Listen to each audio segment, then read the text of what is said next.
Now we shift focus to the East Coast, where a wave of protests are gaining momentum ahead of what could be one of the biggest days of national defiance this year. As Los Angeles and other cities remain on edge following intense demonstrations earlier this week, attention now turns to the upcoming No Kings protests set to unfold in nearly 2,000 locations across the country on Saturday. These rallies are timed to directly counter a military parade in Washington, D.C., celebrating the Army's 250th anniversary, a spectacle that also falls on President Donald Trump's 79th birthday and Flag Day. The protest, coordinated by the 50501 movement, aimed to reject what organizers describe as rising authoritarianism and billionaire-centric policies under the Trump administration.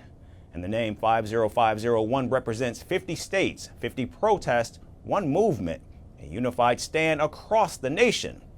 Now, according to the No Kings website, the demonstration's theme is rooted in the belief that President Trump's leadership resembles that of a monarch rather than a democratically elected president.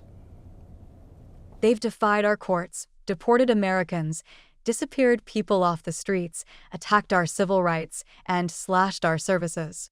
They've done this all while continuing to serve and enrich their billionaire allies. Now, while Washington, D.C. will in fact host the parade, no protests are scheduled in the nation's capital. Instead, organizers are intentionally shifting focus away from D.C. The flagship rally will actually be held in Philadelphia to offer what organizers call a people-powered alternative to the taxpayer-funded military celebration in Washington. Are Democrats saying they want to reclaim the American flag. It's also being titled No King's Day.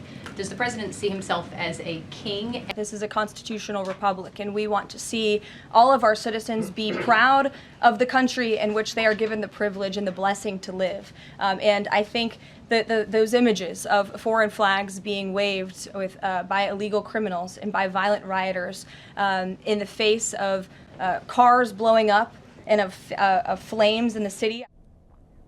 Now, organizers insist that all No Kings events are firmly committed to nonviolence.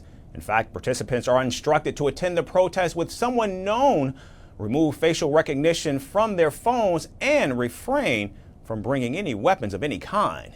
They're also being equipped with digital toolkits and invited to attend training calls, including a mandatory host meeting and martial training to ensure the events stay organized and peaceful. While immigration is not the core focus of Saturday's protest, advocacy groups have cautioned undocumented individuals about participating due to safety risk.